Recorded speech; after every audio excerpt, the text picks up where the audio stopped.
நல்லவர். நாம் ஆதியாகமம் 41 பின்பகுதியை நாம் பார்க்கிறோம். ஏற்கனவே இதில் 2 முறை பார்த்துருந்தோம். ஒன்று, பார்வோனுடைய அந்த கனவு, அந்த சொப்பனம், அந்த சொப்பனத்திற்கான அர்த்தத்தை யோசேப்பு சொன்ன உடனே இப்போ பார்வோனுடைய ரியாக்ஷன் எப்படி இருக்கு பாருங்க. 38ஆம் வசனம் சொல்லுகிறது, தன் ஊழியக்காரரை நோக்கி, தேவ ஆவியை பெற்ற இந்த மனுஷனை போல வேறு ஒருவன் உண்டோ அப்படின்றார். ஏன் அப்படி சொல்றார் அப்படின்னா, இவர் ஒருவருடைய கனவுக்கான அர்த்தத்தை இவர் சொல்லுகிறார். சொல்லிட்டு அந்த கனவை, அந்த பிரச்சனை வரும் பொழுது அதுல இருந்து எப்படி தப்புறதுன்ற வழியும் சொல்லி கொடுக்கிறார். உடனே தான் இவன் பார்த்துட்டு சொல்றான், தேவனுடைய ஆவியை பெற்ற இந்த மனுஷனை போல வேறொருவன் உண்டோ அப்படின்னு சொல்லி ஆச்சரியப்படுகிறான். அதோட நிப்பாட்டாம அடுத்து சொல்லுகிறான், அடுத்து அந்த பார்வோன் சொல்றான், இவை எல்லாவற்றையும் தேவன் உனக்கு வெளிப்படுத்தினபடினால உன்னை பார்க்கிலும் விவேகமும் ஞானமும் உள்ளவன் வேறு ஒருவனும் இல்லை, அதனால நீ என் அரண்மனைக்கு அதிகாரியா இருப்பாய் அப்படின்னு வச்சுட்டார். ஒரு தேவ மனுஷனை குறித்து ஜனங்கள் சொல்ல வேண்டிய வார்த்தை என்னன்னா, தேவனுடைய ஆவியை பெற்ற இந்த மனுஷனை போல வேறு ஒருவன் உண்டோ.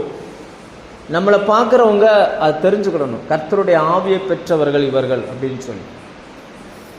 உலகத்தில் 2 ஆவி இருக்குது. ஒன்று உலகத்தின் ஆவி, ஒன்று தேவனுடைய ஆவி. நம்ம தேவனுடைய ஆவி நமக்குள்ள வாசமாக இருந்துச்சுன்னா நம்மளுடைய ஞானம் வேற, நம்முடைய செயல் வேற, நம்முடைய பேச்சுக்கள் வேற, நம்முடைய எண்ணங்கள் வேற. நீ யோசிச்சு பாருங்க, அந்த பட்டணத்துக்கு இப்போ 2 ராஜா. ஒரு ராஜா பார்வோன். அந்த பார்வோனுக்கு அவன் ராஜா தான், ஆனால் அந்த பார்வோனால எதுவுமே செய்ய முடியலை. ஆனால் இன்னொரு அதிகாரி யாருன்னு பார்த்தீங்கன்னா யோசேப்பு. அந்த யோசேப்பு அதிகாரியை வச்சுட்டு அவன் சொல்றான், உன் வாக்கின்படியே என் ஜனங்கள் செய்வார்கள் அப்படின்றான். என்னவா, உன் வாக்கின்படியே என் ஜனங்கள் செய்வார்கள். இப்போ யோசிச்சு பாருங்க, யோசேப்பு இதுவரைக்கும் எப்படி இருந்த மனுஷன்? சிறைச்சாலையில் இருந்த மனுஷன். இப்போ இப்படி வச்சுக்கிடுவோம், ஒரு சிறைச்சாலை இருக்கு அப்படின்னாச்சுன்னா அந்த சிறைச்சாலையை விட்டு அவர் வெளியில போகவே முடியாது. அதுதான் அவருக்கு உலகமே. விடிஞ்சாலும் இருட்டினாலும் அங்கதான், அதான் அவருக்கு உலகமே. இப்போ பார்த்தீங்கன்னு சொன்னா ஆண்டவர் அந்த யோசேப்பை கொண்டு வந்து நிப்பாட்டின உடனே இப்போ யோசேப்பு பார்த்து இந்த ராஜா சொல்றாரு, உன்னை போல ஞானம் உள்ளவன் இந்த பூமியிலே ஒருத்தன் இல்லப்பா, இவ்வளவு நாள் நீ எங்க இருந்த அப்படின்னு பார்த்தா ஜெயில இருந்திருக்கிறான். உடனே இவன் சொல்றான், என்னுடைய தேசத்துக்கு, என் அரண்மனைக்கு நீ காவலாளி. அந்த வசனம் எப்படி சொல்லுது பாருங்க, என் அரண்மனைக்கு அதிகாரி, நீ தான் அதிகாரி என்னுடைய அரண்மனைக்கு, நீ என்ன சொல்றியோ அதை என் ஜனங்கள் கேட்பாங்க அப்படின்னு சொல்ற. இப்போ யோசேப்புக்கு வந்த அந்த லைஃப், எப்படிப்பட்ட வாழ்க்கை பாருங்க. தேவன் கொடுத்த ஒரு கிஃப்ட் அந்த மனுஷனுக்குள்ள வேலை செய்ய ஆரம்பிச்ச உடனே அவன் வாழ்க்கையே மாறுது. இதுவரைக்கும் சிறைச்சாலை வாழ்க்கை, இப்போ அரண்மனை வாழ்க்கை. இனி நீ என்னுடைய அரண்மனைக்கு நீ அதிகாரியா இருப்பாய். உன் பேச்சை கேட்டு என் பிள்ளைகள், என்னுடைய மக்கள் வேலை செய்வாங்க, எல்லாரும் அடங்கி நடப்பார்கள், சிங்காசனத்தில் மட்டும் நான் உனக்கு பெரியவனா இருப்பேன் அப்படின்னு சொல்லிட்டு எகிப்து தேசம் முழுமைக்கு உன்னை அதிகாரியா மாத்தினேன் அப்படின்னு சொல்லி தன்னுடைய 2ஆம் ரதத்தை கொண்டு வர சொல்கிறார். கொண்டு வர சொல்லி அதன் மேல யோசேப்பை ஏற்றி எல்லாரையும் சொல்றார், தெண்டனிட்டு பணியுங்கள் அப்படின்றார். அப்படின்னா அர்த்தம் என்னன்னா, முகங்குப்புற விழுந்து கும்பிடணுமா. எப்படி கும்பிடணும்? ஒரு அடிமை எப்படி பார்ப்பாங்க தெரியுமா? எவ்வளவு கேவலமா அற்பமா பார்க்கப்பட்ட அந்த மனுஷன், அந்த மனுஷனுக்கு முன்னாடி இப்ப எல்லாரும் என்ன செய்யறாங்க? முகங்குப்புற விழணும். அந்த முகங்குப்புற விழுகிற லிஸ்ட்ல அந்த போத்திபாரும் இருக்கிறார், அவனுடைய மனைவி இருக்கிறாங்க. ஏன்னா எல்லா ஜனமும், இவர் ரதத்துல போவாரு, இந்த பக்கத்துல இந்த பக்கத்துல இருக்கிறவங்கலாம் என்ன செய்யணுமா? நின்று கும்பிடக்கூடாது. எல்லாரும் என்ன செஞ்சிடணும்? முகங்குப்புற விழணும். விழுந்து யா அப்படி, நம்ம இந்த சில நேரங்களில் பழைய சினிமாக்களெல்லாம் காமிச்சிருப்பாங்களே, எஜமானையா அப்படின்னு கும்பிடுவாங்க இல்லையா? அதே போல இப்போ யோசேப்பு போனா அப்படியே முகங்குப்புற விழுந்து நிற்கிறாங்க. எப்படி இருக்கும் யோசிச்சு பாருங்க. யோசேப்பினுடைய அவமானம், யோசேப்பு பட்ட பாடுகள் எல்லாம் மறக்கும்படி தேவன் ஒரே நாளில் உயர்த்திட்டான். அப்போ அந்த ராஜா சொல்றாரு, சிங்காசனத்துல மட்டும்தான் நான் ராஜா, ஆனா அதிகாரமெல்லாம் யாருக்கு தான்? உனக்கு தான் அதிகாரம். நீ என்ன சொல்ற அதை ஜனங்கள் கேட்பாங்க அப்படின்னு சொல்லி தன் கையில் இருந்த மோதிரத்தை கலட்டி யோசேப்பினுடைய கையில் போட்டு விடுகிறான். யோசேப்புக்கு மெல்லிய வஸ்திரங்களை கொண்டு வந்து உடுத்துகிறார்கள். அவனுக்கு கழுத்துக்கு சரப்பணி, கழுத்தில் வந்து அடிமைத்தனத்தின் நுகம் இருந்துச்சு, அதை எடுத்துட்டு இப்போ எல்லாம் செயின், தங்கத்தில் செயின் போட்டு விடுறாங்க. அந்த அதிகாரம் எல்லாமே யோசேப்பின் வந்துருச்சு. ஆனால் வசனம் சொல்லுகிறது, வந்த உடனே யோசேப்பு செய்த முதல் வேலை என்ன அப்படின்னாச்சுன்னா, 45ஆம் அதிகாரம் பின்பகுதி வாசிங்க. யோசேப்பு எகிப்து தேசத்தை சுற்றி பார்க்கும்படி புறப்பட்டான். ஏன் அப்படின்னா, இதுவரைக்கும் ஒரே ரூமுக்குள்ள அடைப்பட்டு இருந்திருக்கிறார். அந்த ஜெயிலுக்குள்ள தான் அவருடைய உலகமே. வருஷ கணக்காக அந்த ஜெயிலை விட்டு தாண்டினதே இல்லை. கிட்டத்தட்ட 13 வருஷத்துக்கு அப்புறமா பட்டணம் எப்படி இருக்குன்னு பார்க்க போறார். நம்ம ஊர்லாம் எப்படி, நான் இருக்கிற அந்த ஊர் எப்படிப்பட்ட ஊருன்னு பார்க்கணுன்ட்டு போறார். 13 வருஷத்துக்கு அப்புறமா போறார். நீங்கள் யோசிச்சு பாருங்க, ராஜாவுக்கு அடுத்த இடத்துக்கு வர்றதுக்கு அந்த நாட்கள் எத்தனை பேர் போட்டி போட்டிருப்பாங்க. நிறைய போட்டி இருந்திருக்கும்ல. இப்போ நிறைய ஒரு முதலமைச்சர் இருக்காருன்னா அடுத்த இடத்துக்கு வர்றதுக்கு ஜெயிக்கிறவங்களுக்குள்ளேயே போட்டி இருக்கும். நம்ம வரணும், நான் வரணும், நிறைய பேரை விலைக்கு வாங்கணும், நான் வரணும் அப்படின்னு சொல்லி போட்டி இருக்கும். எத்தனையோ பேர் போட்டி போட்டுக்கிட்டு இருக்கும்போது போட்டியே இல்லாமல் யோசேப்பை கர்த்தர் கொண்டு போய் என்ன செஞ்சுட்டாரு, நிப்பாட்டிட்டார். லேலூயா. நல்லா புரிஞ்சுக்கோங்க, கர்த்தருடைய அபிஷேகம் உங்க மேலே இருந்துச்சுன்னா, தேவனுடைய கிருபை உங்களுக்குள்ள இருந்துச்சுன்னா, ஒரு போட்டியும் இல்லாமல் உங்களை கொண்டு போய் கர்த்தர் நிப்பாட்டிடும். நீங்க எங்க போய் நிக்கிறீங்களோ அந்த இடத்தின் முழு அதிகாரத்தையும் கர்த்தர் உங்க கரத்துல தருவார். உங்களை பார்க்கிற ஜனங்கள் இதுவரைக்கும் எப்படி பார்த்தாங்களோ தெரியல. இதுக்கப்புறம் யோசேப்பை எல்லாரும் எப்படி போகணும், யோசேப்பு அந்த ரதத்துல போனாலே எல்லாரும் என்ன செய்யணும், விழுந்து கும்பிடணும். இப்போ அந்த போத்திப்பாருடைய வீட்டுக்கு முன்னாடி போனார்னா, போத்திப்பாருடைய மனைவி எல்லாரும் இப்போ என்ன செய்யணும், ஆமா எப்படி இருக்கும், நீ தானே என்னை பார்த்து இப்படி பண்ண ஆளு அப்படின்னு யோசேப்பு நினைச்சு தூக்கி உள்ள போடணும்னா போட்டிருக்க முடியும். ஆனால் யோசேப்பு அதெல்லாம் பண்ணல. அவர் பாருங்க, அவர் எப்படி நடந்து கொண்டார் அப்படின்னா, முதல்ல போய் தேசத்தை சுற்றி பார்க்க போகிறார். சுற்றி பார்த்துட்டு அப்புறம் அந்த பார்வோனே அவனுக்கு ஒரு திருமணம் முடித்து வைக்கிறான். அது யாருடைய மனைவின்னு யாருடைய பொண்ணுன்னு போட்டிருக்குன்னா, ஓன் தேசத்து போத்திப்பாரா, என்ன போட்டிருக்கு, போத்திப்பாராவின் மகளான ஆஸ்னாத்தை திருமணம் பண்ணி வைத்தான். லேலூயா. இப்ப தேசத்தை சுற்றி பார்க்கிறார். சுற்றி பார்த்துட்டு அந்தந்த பகுதியில் பெரிய பெரிய குடோனை கட்டுறார். கட்டி அந்தந்த பகுதியில் என்ன விளையுமோ எல்லாத்தையும் வாங்கி சேர்க்கிறார். கடற்கரை மணல் அளவு சேர்த்துட்டார். கடல் மண்ணு அல்ல வரும் பார்த்தீங்களா, அந்த அளவுக்கு தானியத்தை குமிச்சிட்டார் வாங்கி. அவ்வளவு தானியமும் இருக்குது. ஜனங்களுக்கு தெரியாது ஏன் இவன் வாங்குறான், ஏன் இவன் கட்டுறான், எதுக்காக இதெல்லாம் பண்றான்னு ஜனங்களுக்கு என்ன செய்யாது. ஏன்னா இவர் சொப்பனத்தை சொன்னது பார்வோனுக்கு மட்டும்தான் சொல்லியிருக்கிறார். அந்த அரண்மனையில் இருந்தவங்களுக்கு மட்டும்தான் தெரியும் 7 வருஷத்துல பஞ்சம் வரும், அதனால இவர் வாங்குறாருன்னு சொல்லி. தேசத்தில் இருந்த மற்ற ஜனங்களுக்கு என்ன செய்யாது, தெரியாது. அரண்மனையில் இருந்தவங்களுக்கு மட்டும்தான் தெரியும் யோசேப்பு ஏன் உயர்த்தப்பட்டான் என்று. தேசத்தில் இருக்கிற ஜனங்களுக்கு என்ன செய்யாது, தெரியவே தெரியாது. இப்ப யாருன்னே நிறைய பேருக்கு தெரியாது. இவர் இப்படி போறார். இப்ப ரதத்துல முன்னாடி நம்ம பழைய காலம் எப்படின்னா, முன்னாடி ஒருத்தன் போவான், அவன் சத்தமிட்டு சொல்லுவான், ராஜாதி ராஜா அவர் வர்றார், எல்லாரும் தண்டனைட்டு பணியுங்கள் அப்படின்னு நிக்கிறவங்களும் பொத்துன்னு விழுந்துருவான். வர்றவன் யாருன்னு யாருக்கு என்ன செய்யாது, தெரியாது. ஏன்னா இவர் ஜெயில இருந்த மனுஷன்ல, ஜெயில இருந்த ஒரு கைதி. இவர் யோசேப்பை பத்தி யாருக்குமே தெரியாது. அந்த பார்வோன் சொல்லுகிறான், நான் என்னுடைய ரதத்துல ஏறு, என் மோதிரத்தை நான் உனக்கு போடுறேன், நீ போ, உனக்கு முன்னாடி போறவன் எல்லா ஜனத்தையும் தெண்டனிட்டு பணியுங்கள்மா. எல்லா ஜனமும் உன்னை பார்த்து என்ன செய்யும், கும்பிடும். தேசம் முழுக்க இவர் போகிறார். எல்லா இடத்திலையும் தெரிந்தவன் தெரியாதவன் வந்தவன் போனவன் எல்லா இடத்திலும் அந்த மரியாதை கிடைக்கும். லேலூயா. இப்படிதான் பரலோகம் ஒரு மனுஷனை கனப்படுத்தினா அந்த மனுஷன் இப்படிதான் இருப்பான். இது இயேசுவுக்கு முன் அடையாளமா யோசேப்பு இருக்கிறார். ஏனென்றால் இன்னைக்கு ஜனங்கள் பிழைக்கணும்னா இயேசுவிடம் வரணும். யார்கிட்ட வரணும்? பஞ்சம் வந்த உடனே ஜனங்கள் பார்வோனிடம் போகிறார்கள். பார்வோன் சொல்லுகிறான், நீங்கள் யோசேப்பினிடத்தில் போங்கள், அவர் உங்களுக்கு என்ன சொல்லுகிறானோ அதை செய்யுங்கள் அப்படின்னு. இன்னைக்கு இயேசுவிடம் வந்தா மட்டும்தான் பூமியில இருக்கிறவங்க பிழைக்க முடியும். இல்லைன்னா பிழைப்புக்கு வழியே கிடையாது. கர்த்தர் தன்னுடைய அதிகாரம் முழுவதையும் இயேசு என்கிற அந்த பெயர்ல வச்சிருக்கிறார். நீங்க புதிய ஏற்பாட்டில் படிச்சா தெரியும். பிலிப்பியர் 2ஆம் அதிகாரம் 5, 6, 7, 8 இந்த வசனங்களை படிச்சீங்கன்னா, எல்லா நாமத்திற்கு மேலாக அவரை உயர்த்தி வானோர் பூதளத்துள்ளோர் யாவருடைய முழங்காலும் அவருக்கு முன்பதாய் முடங்கும்படி செய்தார். இன்னைக்கு எல்லாருடைய முழங்காலும் இயேசுக்கு முன்னாடி என்ன செஞ்சிடும்? முடங்கும். அந்த பேருக்கு முடங்கும், அந்த பேரை உச்சரிக்கும். அந்த அளவுக்கு கர்த்தர் அவர் பேரை உயர்த்தி வச்சிருந்தார். இப்போ அவருடைய கரத்தில் அந்த மோதிரம். அப்ப ஜனங்களுக்கு மத்தியில நம்ம பேரை உயர்த்துகிற பொறுப்பு தேவனே சேர்ந்தது. அல்லேலூயா. நம்ம எதுவுமே பண்ண தேவையில்லை. கர்த்தரோடு மட்டும் நீங்க இருந்தீங்கன்னா போதும், உங்க பேரை அநேகர் உச்சரிக்கிற அளவுக்கு ஆண்டவர் மாற்றுவார். ஆண்டவரே மாற்றுவார். ஏன்னா அந்த பார்வோன் பாருங்க, யோசேப்பு போய் யார்கிட்டையும் சொல்லலை, நான் தான் இந்த தேசத்தின் அதிபதியா வந்திருக்கிறேன்லாம் சொல்லவே இல்லை. அந்த ரதத்தில் போய் உக்காந்தார். அந்த ரதம் போகுது. ஜனங்கள் எல்லாருக்குமே தெரியும் இந்த ரதம் பார்வோனுடைய ரதம். அந்த பார்வோனுடைய ரதத்தை பார்த்தாலே என்ன செஞ்சிருவாங்க? முந்தி ஒரு காலம் இருந்துச்சு, நம்மளுடைய முன்னாள் சிஎம்மா இருந்தாங்க ஒரு அம்மா, ஜெயலலிதா அம்மா. அவங்க ஃப்ளைட்டில் போனால் ஃப்ளைட்டில் போகிறதுக்கு கீழே இருக்கிறவங்களும் கும்பிடுவாங்க. அப்படி ஒரு காலம் இருந்துச்சு. அந்த அந்த அந்த 5 வருஷமும் ஜனங்கள் அப்படிப்பட்ட ஒன்றை செலுத்தினாங்க. அவங்க போகிறாங்கன்னா ரோடெல்லாம் பிளாக் பண்ணிடுவாங்க. சிஎம் போய்கிட்டு இருக்கிறார் அப்படிமா.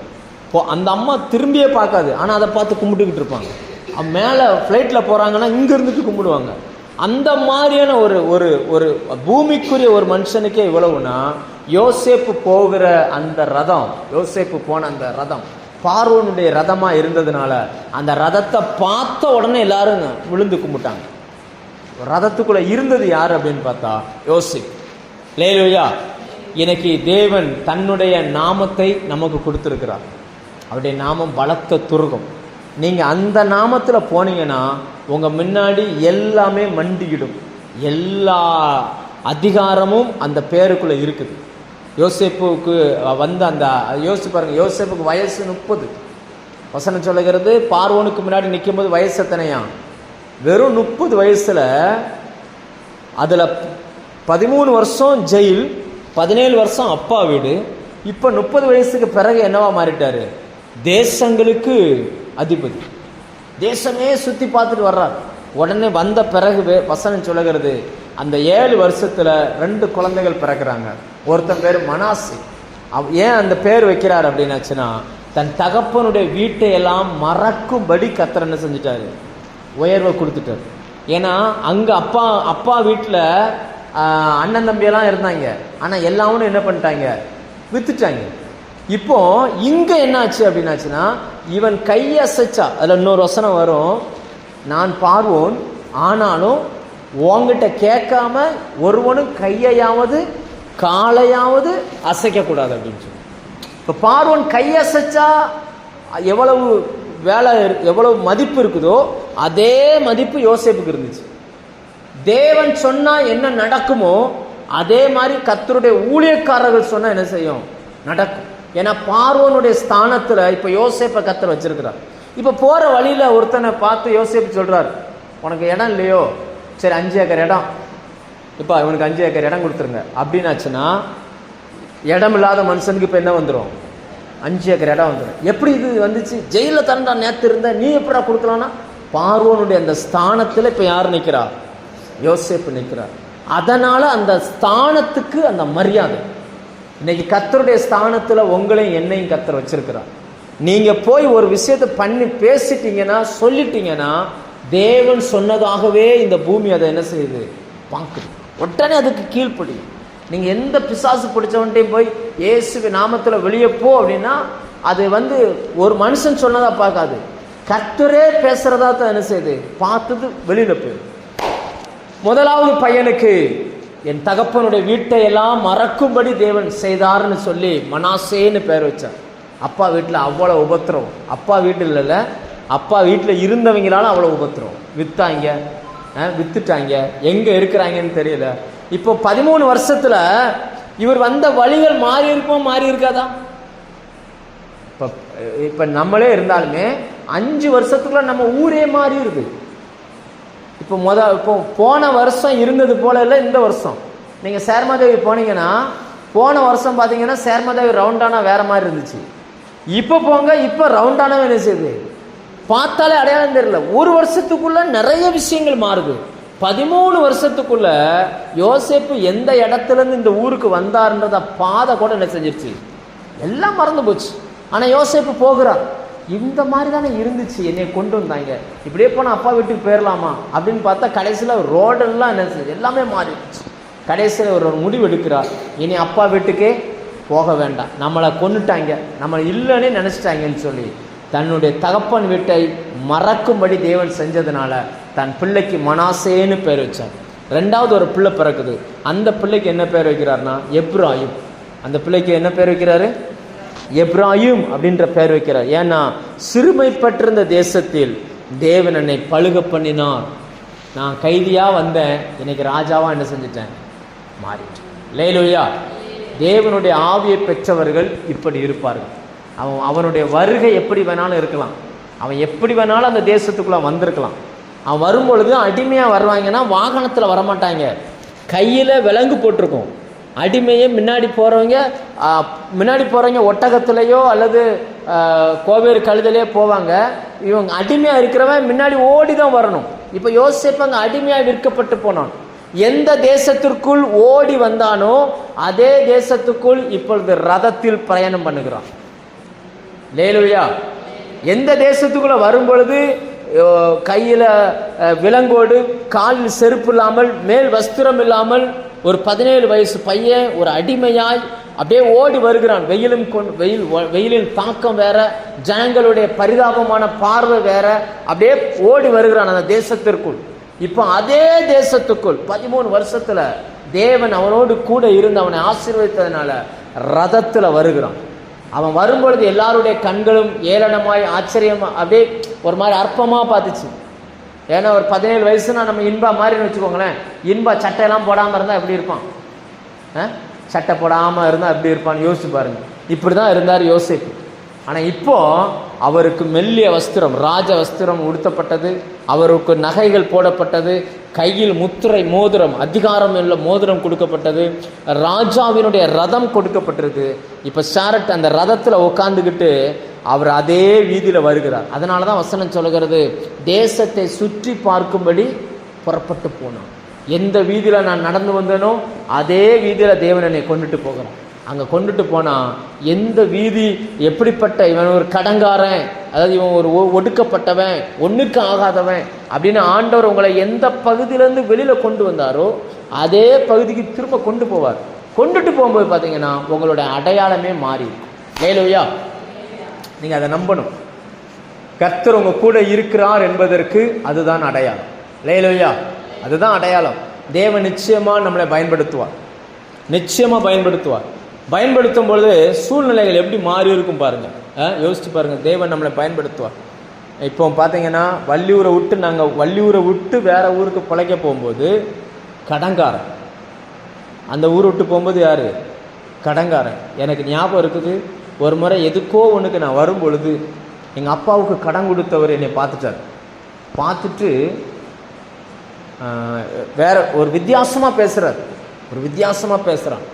வேறு வழி இல்லை, அந்த வட்டிக்கு ஏதோ கொடுக்கணும், உங்கள் வீட்டில் இருக்கிற தையல் மிஷினை கொண்டு வந்து கொடுத்துட்டு போ அப்படின்றான். அப்போ வீடு இருக்குது, குழந்தை பிறந்த ஆஸ்பத்திரியில் இருக்காங்க, சாத்தூரில் இருக்காங்க. அவர் ஊழியத்துக்கு போயிட்டார். நம்ம அவனுக்கு என்ன, தூங்கி விட்டான், அகப்பட்டவன் நான் அல்லவா அப்படிம்பாங்க இல்லையா? அது போல் தம்பிமாரெல்லாம் வேலைக்கு போயிட்டாங்க, எல்லாம் அவன் ஒவ்வொரு இடத்துக்கு போயிட்டான். நான் மட்டும் மாட்டிக்கிட்டேன். அவன் வேற சொல்கிறான், இல்லைன்னா உன்னால் ஜீவனோடு போக முடியாது அப்படின்றான். அவங்க பார்த்திங்கன்னா காசுக்காக கொலையும் செய்வதற்கு தயங்காதவர்கள். ஏன்னா அந்த வட்டி கொடுக்குறவங்களாம் அப்படி இருந்தால் தான் அவங்களால அந்த தொழில் பண்ண முடியும். கடைசியில் வேறு வழியே இல்லாமல் வீட்டில் இருந்த தையல் மிஷின் எடுத்து கொண்டுட்டு போய் அவன் வீட்டில் கொடுத்துட்டு போனேன். அந்த ஊரை விட்டு நான் போகும்போது கடங்காரன். இப்போ 20 வருஷம் ஆகப்போகுது, 20 வருஷம், ஆமாம் 20 வருஷம் எப்படி ஆகப்போகுது. இப்போ மறுபடியும் அதே வள்ளியூருக்குள்ளே போகிறேன். இப்போ நான் கடங்காரனாக போகல, இப்போ நான் ஒரு ஊழியக்காரனாக போகிறேன். எவமெல்லாம் எனக்கு பணம் கொடுத்தானோ அவங்களாம் இப்போ என்ன சொல்கிறாங்க, எனக்காக ஜெபம் பண்ணுங்க அப்படின்றாங்க. தேவன் ஒரு மனுஷன் கூட இருந்தார் அப்படின்னா அவனுடைய நடவடிக்கைகள் மாறும்.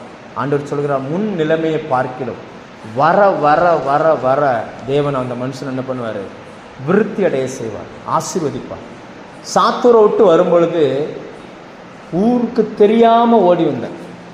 ஜனங்கள் யாருக்கு என்ன தெரியாது, தெரியாமல் ஓடி வந்த காலம் உண்டு. ஆனால் இப்போ சாத்தூரில் நமக்கு ஒரு சர்ச் இருக்குது, ஒரு சபை இருக்குது. ரெண்டாவது இன்னொரு சபை ஸ்டார்ட் ஆகுது. இப்போ போகும்போது ஊருக்கு தெரியாமல் போக வேண்டாம். இப்போ நம்ம போகும்போது எப்படி தான் போகிறோம்? தைரியமாக தெரிந்தவர்களாய். அன்னைக்கு ஒரு கேர் ஆஃப் பிளாட்பாரத்தில் அங்கேருந்து கிளம்பி வந்தோம். ஆனால் இன்றைக்கி பார்த்தீங்கன்னு சொன்னால் ஒரு பெரிய சபையினுடைய ஊழியக்காரன் அப்படின்ற பேரில் ஆண்டவர் நம்மளை அங்கே கொண்டுட்டு போகிறோம். எதுக்காக இதெல்லாம் சொல்கிறேன்னா, இன்னைக்கு வேணும்னா உங்கள் வாழ்க்கை எப்படி வேணாலும் இருக்கலாம். எது இருக்கோ இல்லையோ கர்த்தரை மட்டும் நீங்கள் பெற்றுக்கொள்ளுங்க. கர்த்தர் தருகிற அந்த ஆவியின் அபிஷேகத்தை நீங்கள் வாங்கிக்கொள்ளுங்க. சாதாரணமாக பார்க்குறதுக்கு சாதாரணமாக தெரியும். சிறைச்சாலை தானே, 13 வருஷம் சிறைச்சாலையில் தானே இருந்தார். அவரை நீ சாப்பிட்டியான்னு கூட கேட்க ஆள் கிடையாது. யோசேப்பை பார்த்து, யோசேப்பு நீ சாப்பிட்டியாப்பா அப்படின்னு கேட்க ஒரு ஆள் கிடையாது. ஆனால் அந்த யோசேப்பை இப்போ என்ன ஆச்சுன்னா, யோசேப்பு சொன்னாதான் அந்த தேசமே சாப்பிட முடியும். அப்படிப்பட்ட இடத்த கொண்டு வந்துட்டார். இப்போ இவர் மனசு வைக்கணும். அந்த வசனம் சொல்லுகிறது, ஜனங்கள் எல்லாரும் பார்வோனை நோக்கி ஓலமிட்டார்கள். பார்வோன் சொல்லுகிறார், நீ ஏன்ட்டு எதுக்கு வர்றீங்க, யோசேப்கிட்ட போங்க. அந்த கடைசி 2 வசனம் பாருங்க, எப்படி ஆண்டவர் பதிவு பண்ணி வச்சிருக்க. தேசம் எங்கும் பஞ்சம் உண்டானபடியால் யோசேப்பு களஞ்சியங்களெல்லாம் திறந்து எகிப்திற்கு விற்றான். பஞ்சம் எகிப்து தேசத்தில் வர வர கொடிதா இருந்தது. சகல தேசங்களிலும் பஞ்சம் கொடிதா இருந்தபடியால் சகல தேசத்தார்களும் யோசேப்பினிடத்தில் தானியம் கொள்ளும்படி எகிப்துக்கு வந்தார்கள். எங்க வந்தாங்களா? யார்கிட்ட வந்தாங்களா? யோசேப்பினிடத்தில் தானியம் கொள்ளும், சாப்பாட்டுக்கு வழி கேட்டு வர்றாங்க. ஆனால் இந்த மனுஷன் எப்படிப்பட்டவனா, 13 வருஷமா யாராவது சாப்பாடு கொடுத்தா தான் உண்டு. கைதிகளுக்கு 3 நேரம் சாப்பாடுலாம் கிடையாது. காலையில் 1 நேரம் சாப்பாடு, நைட்டு 1 நேரம் சாப்பாடு. மணி அடித்தா சோறு அப்படிமாயி. அதான் இவரே அடுத்த வேளை சோத்துக்கு எதிர்பார்த்து காத்திருந்த மனுஷன். தேவன் அவனை ஆசீர்வதித்தார், உயர்த்தினார். விளைவு எப்படி மாறிடுச்சுன்னா, எல்லாரும் சாப்பாட்டுக்கு யோசேப்பின் இடத்துல வந்து கையேந்துகிற இடத்துக்கு தேவன் கொண்டு வந்துட்டார். லேலுயா, கர்த்தர் ஒரு மனுஷனை உயர்த்தினா எப்படி உயர்த்துவாருங்க. நாம் அதை நம்புங்க. ஆண்டவர் உங்கள் மேலே வச்சிருக்கிற அபிஷேகத்தை நம்புங்க. தேவனை நம்புங்க. அவர் யார் என்பதை புரிந்து கொள்ளுங்க. சும்மா ஏதோ ஒரு கட்டடத்துக்குள்ளே உட்காந்துக்கிட்டு கண்ணை மூடிக்கிட்டு நம்ம அப்படி இல்லை. நாம் ஆராதிக்கிற தேவன் ஜீவன் உள்ளவர். உங்கள் இருதயம், நான் வந்து தேவனுடைய ஸ்தானத்தில் இங்கே நிற்கிறேன், கர்த்தர் என்ன அந்த ஸ்தானத்தில் வச்சிருக்கிறாரு அப்படி நீங்கள் யோசிக்கணும். நீங்கள் உங்களை நீங்கள் எப்படி பார்க்கிறீர்களோ அப்படி தான் உங்கள் வாழ்க்கையில் நீங்கள் எல்லாமே நீங்கள் பார்க்க போகிறீங்க. லேலுயா, அதனால தான் ஆண்டவர் சொன்னார், சத்தியத்தை அறிவீர்கள், சத்தியம் உங்களை விடுதலையாகும். சத்தியத்தை படிப்பீர்கள்னு சொல்லலை. நம்ம நிறைய பைபிள் படிக்கிறோம். நிறைய பைபிள் படிப்பதனால் மாற்றம் வருமானு கேட்டால் வரும். ஆனால் உங்கள் அது நீங்கள் உள்ளுக்குள்ளே எடுத்துகிட்டு போய் தியானித்து உங்கள் மைண்டுக்குள்ளே அதை கொண்டு வந்தீங்கன்னா அந்த மாற்றம் வரும். லேலுயா, அப்போ நாம் இன்றைக்கு ஒரு சத்தியத்தை தெரிந்து கொண்டோம். அந்த சத்தியம் என்னவென்றால், தேவன் தருகிற அந்த ஞானம் ராஜாக்களுக்கு முன்னாடி நம்மளை கொண்டு போய் விடும். நம்மளுடைய ஆரம்பம் எப்படிப்பட்டதுன்றது முக்கியம் இல்லை. நாம் அந்த யோசேப்பு எந்த தேசத்துக்குள் நடந்து போனானோ அதே தேசத்தில் ரதத்தில் வரும்படி கர்த்தர் செய்தார். எந்த தேசத்தில் சாப்பாட்டுக்கு வழி இல்லாமல் இருந்தாரோ அதே தேசம் சாப்பிடணும்னா இப்போ யோசேப்பு மனசு வச்சா தான் சாப்பிட முடியும். எந்த இடத்துல குற்றம் சுமத்தப்பட்டு சிறைச்சாலைக்கு போனாரோ அதே இடத்துல ராஜாவாய் ஒரு அதிகாரியாய் கர்த்தர் மாற்றி வச்சார். இப்போ குற்றம் சுமத்தின அந்த பெண்ணும் பிழைக்கணும்னா யோசேப்பு மனசு வச்சா தான் முடியுன்ற இடத்துக்கு கர்த்தர் கொண்டு வந்துட்டார். லேலுயா. ஸோ இயேசு இன்னைக்கு அப்படி இருக்கிறார். அவர் இப்படி உயர்த்தப்பட்டிருப்பார் என்பதற்கு அடையாளமாக எழுதப்பட்ட வேத பகுதி. லேலுயா. நாம் வருகிற நாட்களில் நாம் சந்திப்போம். அடுத்து சகோதரர்கள் வருவார்கள். அடுத்த அதிகாரத்தில் நாம் அடுத்து சந்திப்போம். ஜெபம் பண்ணுவோம்.